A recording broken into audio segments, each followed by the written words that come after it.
नमस्कार दोस्तों, स्वागत है आपका हमारे चैनल धर्मो रक्षिता रक्षिते में। एक बार एक बूढ़ा व्यक्ति था और उसकी एक खूबसूरत बेटी थी। पिता और बेटी दोनों काफ़ी गरीब थे और काफ़ी मेहनत करके अपना जीवन व्यतीत करते हैं। एक बार वो बूढ़ा व्यक्ति किसी ज़रूरी काम के लिए गांव के एक बड़े ज़मींदार से ब्याज पर पैसा उधार लेता है। आर्थिक स्थिति ठीक ना होने के कारण बूढ़ा व्यक्ति ज़मींदार के पैसे समय पर लौटा नहीं पाता। उधारी के पैसे समय पर ना मिलने पर वो ज़मींदार रोजाना ही उस बूढ़े व्यक्ति को पूरा पैसा देने के लिए तंग करने लगता है। एक दिन वो ज़मींदार बूढ़े व्यक्ति से कहता है, मैं तुम्हारा पूरा कर्जा माफ़ कर दूंगा यदि तुम अपनी बेटी की शादी मुझसे कर दोगे। वो बूढ़ा व्यक्ति जैसे ही ज़मींदार और उसकी बेटी की शादी की बात सुनता है वो तुरंत ही मना कर देता है और ज़मींदार से कुछ और दिन की मोहलत मांगने लगता है।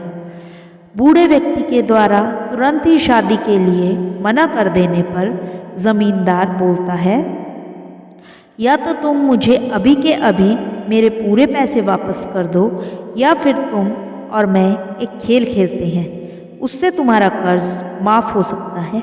बूढ़े व्यक्ति ने पूछा, कैसा खेल? ज़मींदार कहता है, खेल इस प्रकार का होगा कि मैं एक पोटली में काले और सफ़ेद दो रंग के पत्थर डालूंगा। सभी गांव वालों के सामने तुम्हारी बेटी उस पोटली में से एक पत्थर निकालेगी। यदि उस पोटली में से तुम्हारी बेटी ने सफ़ेद पत्थर निकाला तो मैं तुम्हारा सारा कर्ज माफ़ कर दूंगा और तुम्हारी बेटी से शादी नहीं करूंगा। लेकिन पोटली में से काला पत्थर निकला तो तुम्हें अपनी बेटी की शादी मुझसे करानी होगी और फिर मैं तुम्हारा कर्ज भी माफ़ कर दूंगा। क्योंकि बूढ़ा व्यक्ति आर्थिक रूप से बहुत अधिक धनी नहीं होता है और वो इस स्थिति में भी नहीं होता कि कुछ ही दिनों के अंदर उस ज़मींदार के सारे पैसे लौटा सके, इसलिए वो इस तरफ को मान लेता है। खेल को पूरे गांव और गांव के मुखिया के सामने खेला जाना था, इसलिए ज़मींदार और बूढ़े व्यक्ति के किस्मत का खेल देखने के लिए सारे लोग इकट्ठा हुए। जैसे ही खेल के लिए ज़मींदार पोटली में पत्थर डालता है, वैसे ही बूढ़े व्यक्ति की बेटी छुपकर ज़मींदार को दोनों काले रंग के पत्थर डालते देख लेती है, जिसका मतलब था कर्ज तो माफ़ होगा लेकिन शादी करनी होगी। ज़मींदार ने चालाकी दिखाने के लिए सफ़ेद पत्थर नहीं डाला था। जैसे ही बूढ़े व्यक्ति की बेटी ज़मींदार को दोनों काले रंग के पत्थर डालते देख लेती है, तुरंत ही वो एक योजना बनाती है और ज़मींदार को सबक सिखाने की सोचती है। खेल खेलने के लिए ज़मींदार और बूढ़े व्यक्ति की बेटी को सभी लोगों के बीच में बुलाया जाता है और पोटली लड़की को दे दी जाती है। गांव का मुखिया कहता है, बेटी पोटली में से एक पत्थर निकालो। लड़की जैसे ही पोटली में से पत्थर निकालती है, वैसे ही वो चालाकी से अपने हाथ से पत्थर नीचे ज़मीन पर गिरा देती है, जहाँ पर उसी तरह के काले और सफ़ेद रंग के कई सारे पत्थर होते हैं। पूरा गांव देखता है कि पहला पत्थर तो नीचे ज़मीन पर गिर गया है, जहाँ पर और भी बहुत सारे काले और सफ़ेद रंग के पत्थर हैं।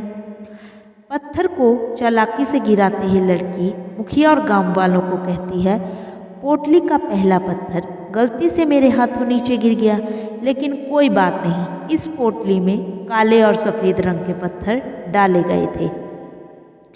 मैं इस पोटली से दूसरी पत्थर निकालती हूँ।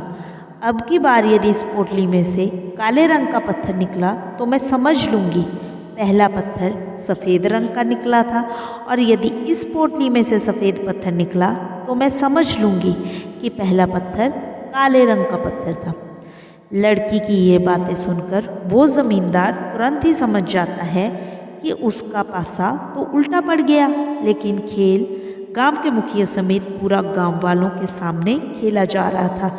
इसलिए सभी लोगों ने लड़की की बात को सही कहा और लड़की की पोटली को उसने दूसरे पत्थर निकालने को कहा। जैसे ही उस बूढ़े व्यक्ति की बेटी ने पोटली में से दूसरा पत्थर निकाला, वो काले रंग का था। ये देखते ही सभी गांव वालों ने और मुखिया ने कहा कि तुम्हारा पहला पत्थर सफ़ेद रंग का ही निकाला था, अर्थात अब इस ज़मींदार को तुम्हारे पिता का सारा कर्जा माफ़ करना होगा और ये अब तुमसे शादी भी नहीं करेगा। ठीक ऐसा ही होता है, ज़मींदार उस वक्त अपने ही जाल में फंस जाता है और उसे गांव वालों की बातें माननी पड़ती है और वो बूढ़े व्यक्ति का सारा कर्ज माफ़ कर देता है। दोस्तों, यदि आप समय रहते अपनी चालाकी का सही उपयोग करते हैं तो वो आपको भारी से भारी मुसीबतों से बचा सकती हैं।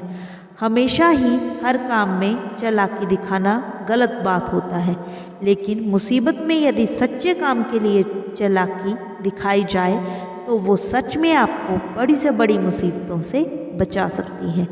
दोस्तों, अगर आपको हमारी ये कहानी पसंद आई हो तो हमारे चैनल को सब्सक्राइब करें और हमारे वीडियो को ज़रूर लाइक करें। धन्यवाद। राधे राधे।